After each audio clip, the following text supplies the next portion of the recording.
Hey guys, very welcome back to the Mansi vlog. कैसे हैं आप सभी लोग? आशा करती हूँ आप सभी लोग स्वस्थ होंगे और मस्त होंगे अपने अपने घरों में। तो आज है गाइस थर्सडे, और थर्सडे के दिन मेरा फास्ट रहता है। तो देखिए मैं थाली में क्या क्या ले जा रही हूँ, मैं आपको दिखाती हूँ। जिस जिसको फास्ट रखना हो वो इसी तरह से रखे। तो देखिए मेरी थाली में सबसे पहले ये किताब है। इसकी कहानी को मैं इसमें कहानी है, इस कहानी को मैं वहाँ पर केला के पेड़ के पास बैठ के पढ़ूँगी। और ये मैंने केला रखी है। इस फास्ट में हम केला नहीं खाते, केला की पूजा करते हैं। और ये जनेऊ रखा है क्योंकि वहाँ मंदिर में शिव जी भी हैं, तो उनको भी मैं चढ़ा के जाऊँगी। रोज़ रोज़ मेरा मंदिर जाना होता नहीं है। मैं वीक में 2 दिन जाती हूँ, एक बृहस्पतिवार को जाती हूँ और एक मैं सोमवार को जाती हूँ। तो ये है। और ये देखो मैंने लोई बनाई है, इनको मैं गाय को दूंगी। 2 दिए हैं, एक शिव जी को है और एक विष्णु भगवान के लिए है। थोड़े से फूल रखे, इसमें मैंने थोड़ा सा हल्दी डाली है, थोड़ा सा गुड़ डाला और थोड़ी सी मैंने वो कहते हैं ना उसका, चने की दाल डाली है। चने की दाल देखो यहाँ पे भी लगी हुई है, और थोड़ी सी मैं साथ में भी ले जाऊँगी। और ये देखिए मैं ले जा रही हूँ गुड़। और यहाँ इसमें बहुत सारी सामग्री है। मैं अभी जल्दी में हूँ, मैं आके आपको दिखाऊंगी कि इस वाली डिब्बी में क्या क्या सामग्री है। और ये जो वही डिब्बी है जो मैं कल ख़रीद के लाई थी। तो चलिए मंदिर चलते हैं। मैं बाहर ज़्यादा मतलब कैमरा वगैरह निकाल के व्लॉगिंग नहीं करती, तो यही सब आपको ज़्यादा मैं दिखा नहीं पाऊँगी। लेकिन हाँ, मैं घर का मंदिर ज़रूर दिखाऊँगी आपको।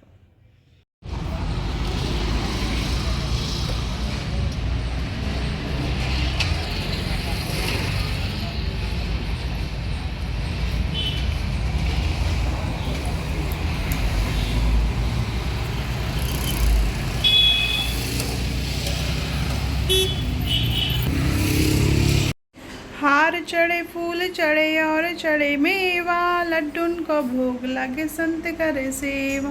तीनों की लाज रखो शंभ सुतवारी, कामना को पूरा करो जग बलि।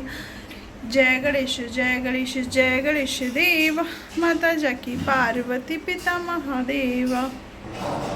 करता हूँ मैं वंदना लत श्री बारंबार, तुझे देव परमात्मन मंगल शिव शुभकार। अंजलि पर मस्तक किए विनय भक्त के साथ, नमस्कार मेरा तुझे होवे जग के नाथ। दोनों कर को जोड़ कर मस्तक घुटने टेक, तुझको हो प्रणाम मम शत शत कोटि अनेक। पाप हरण मंगल कर चरण चरण का ध्यान, नित्य करो प्रणाम तुझको शक्ति निधान।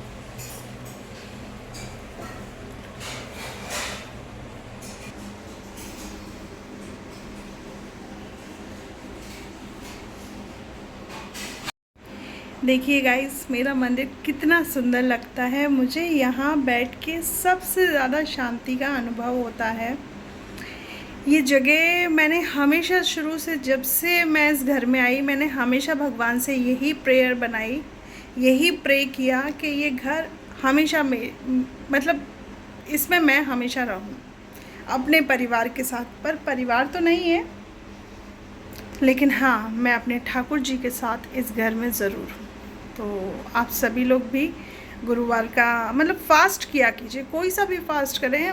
फ़ास्ट करने से क्या है, हमें शक्ति मिलती है, दूसरा हमारा मन साफ़ होता है। और जब मन साफ़ होता है, जब हम अंदर से खुश होते हैं, तो बहुत अच्छे मिरेकल होते हैं, बहुत अच्छे चमत्कार देखे हैं। जिस मतलब आपकी कुंडली में अगर लिखा है ना कि ये चीज़ अगर आपके लिए नहीं होगी, और आपने अगर भगवान से वो हाथ जोड़ के चीज़ मांग ली ना, तो वो चीज़ आपको मिलेगी।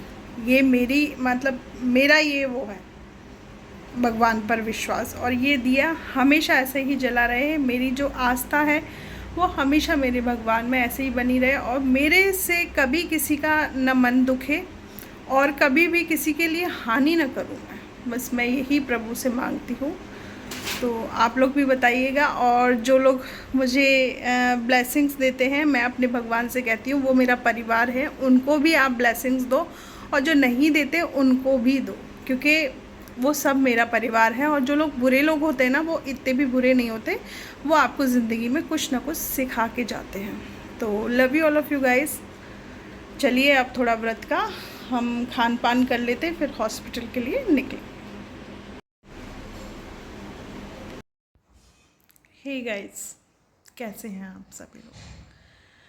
आज का पूरा दिन मेरा शांतिपूर्वक व्यतीत हुआ, अच्छा रहा। दिल में थोड़ी तसल्ली है, थोड़ी शांति है। जब मेरे सामने ऐसी कोई कहानी आती है ना, तो पता है आपको, मुझे अपनी कहानी याद आ जाती है। क्योंकि बहुत सारी चीज़ें ऐसी होती है ना, कभी कभी किसी के साथ बिल्कुल पैरेलल चलती हैं, बिल्कुल पैरेलल। पर गाइस पता है, मेरे साथ बहुत कुछ हुआ, बहुत कुछ। जिंदा पति है, सुहागन हूँ, फिर भी मैं विधवाओं वाली ज़िंदगी जीती हूँ। सारी घर की पूरी जिम्मेदारी मेरे कंधों के ऊपर ही है।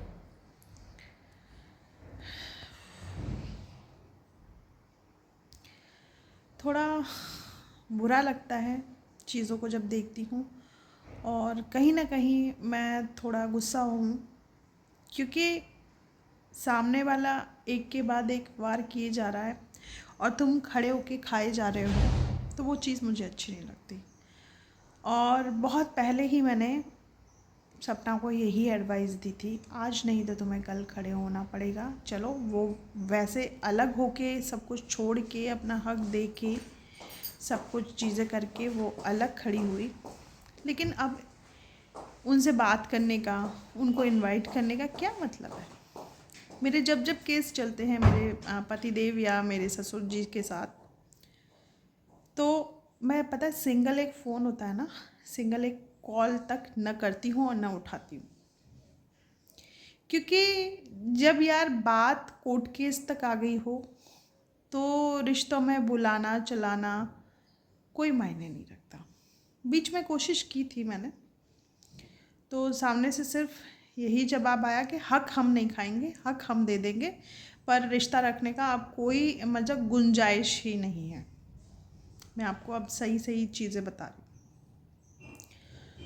तो ये सारी चीज़ें चली, ठीक है। अब देखो, मेरे मेरे पति को मेरे साथ नहीं रहना, कोई ज़ोर ज़बरदस्ती नहीं। कोर्ट में केस भी वो हार गया, फिर भी मैं उसके साथ नहीं रह रही, तो कोई ज़ोर ज़बरदस्ती से हम किसी के साथ नहीं रह सकते, इतना सबको समझ आता है। ठीक है, मैंने समय पे छोड़ रखा है सारी चीज़, कि जब मेरी बेटी बड़ी होगी तो वो अपने आप अपने फादर से बात करेगी, पूछेगी। ये प्रदीप को छोड़ना न छोड़ना, ये मेरी बेटी डिसाइड करेगी, मैं नहीं। क्योंकि मैं इस संबंध में जो बंधी हुई हूँ ना, मैं सिर्फ अपनी बेटी की वजह से ही बंधी हुई हूँ। अगर मेरे पास बेटी नहीं होती तो मैं ये संबंध कब का छोड़ देती।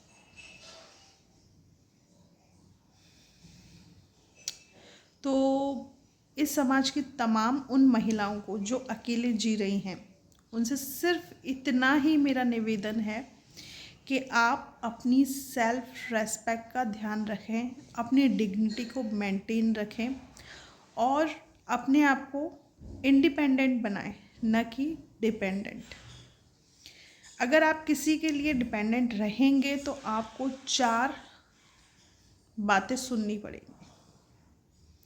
और जो नई लड़कियां शादी की उम्र में आ रही हैं, वो शादी सोच समझ के अपने पति से बात करके, उसे मतलब ध्यान से देख के, ध्यान मतलब देखना, मतलब उसका व्यवहार देख के, जांच के, परख के तभी शादी करें। और शादी के तुरंत बाद बच्चा पैदा न करें, उसे एटलीस्ट 4 या 5 साल देखें, तब आप बच्चा पैदा करें। क्योंकि पता है गाइस, लड़की कभी किसी के साथ रिश्ते में नहीं बनती।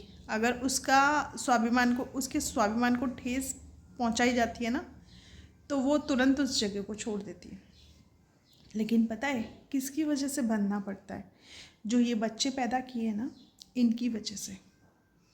झुकना भी इनकी वजह से पड़ता है, और यही आगे चल के हमारी ताकत बनते हैं। बात छोटी सी है लेकिन बहुत इम्पोर्टेंट है। इसलिए हमेशा आप सभी तमाम उन सिंगल मदर्स के लिए मेरा यही मैसेज है, अपना खेलो, खाओ, इंजॉय करो, अपनी डिग्निटी को मेंटेन रखो, और जो तुम्हें नहीं पूछ रहा ना तो तुम उसे 100,000 गुना बार मत पूछो, क्योंकि तुम उसकी नज़रों में कितना भी अच्छा बनने की कोशिश करोगे, तुम कभी नहीं बनोगे, क्योंकि उसने जो अपने तराजू पे आपको तोल दिया है ना, वो उसने लास्ट तोल दिया है। उसको आप लाख समझाओगे ना, नहीं, ऊपर वाला ही समझा सकता है। तो अपने ऊपर वाले यानी कि अपने आध्यात्म देव जिसको भी आप मानते हैं, उसे यही प्रार्थना करें कि इनको सद्बुद्धि देना भगवान, और कुछ ना मांगे उनके लिए कि ये मर जाए, ये गिर जाए। बहुत सारे लोग गुस्से में कहते नहीं, मैं भी कहती हूँ, लेकिन नहीं, ये चीज़ें नहीं माननी चाहिए। चाय हाँ लिया। तो और आप लोग बड़े कंफ्यूज हो रहे हैं कि मैं माँ बाप की तरफ हूँ कि मैं सपना की तरफ हूँ। बीइंग अ सिंगल मदर, मैं सदैव सपना की तरफ थी, भले चाहे वो मेरा नाम ले या ना ले। She is my younger sister और मैं उसकी तरफ ही हूँ। बस गुस्सा इस बात पे आया कि क्यों इनवाइट किया अपने मम्मी पापा भाई बहन सबको। और हाँ, उसके भाई को अरेस्ट किया गया, ठीक है, मैं मानती हूँ किया गया, क्योंकि वो ताज न्यूज़ पर है। लेकिन आप वो बोल क्या रहा है उसको भी तो सुनो, कि जय हिंदू जय गौ माता बोलो। तो क्या हिंदुत्व का प्रचार कर रहा है। आप कश्मीर में हुए उस कांड को भूल गए जो कि इंसानों से जाति और धर्म पूछ के मारा गया था। तो ये बहुत बड़ा टॉपिक है, इस पे मैं ज़रूर कभी बात करूँगी। लेकिन मुझे जब मैंने ध्यान से देखी ना ये रील, तो मुझे कहीं गलत नहीं लगा। ठीक है, अब जिसको जो मानना है मानो, जिसको जो सोचना है सोचो। हाँ, लेकिन सभी को बस दिल से ये मैसेज है कि सदैव आप ऐसे कर्म करो कि आपकी कर्मों की वजह से किसी को दुख ना पहुँचे, ठेस ना पहुँचे, वो रोए ना। वो भले चाहे कोई बुज़ुर्ग हो, वो भले चाहे कोई सिंगल मदर हो, वो भले चाहे कोई भी हो। तो चलिए मिलते हैं नेक्स्ट व्लॉग में।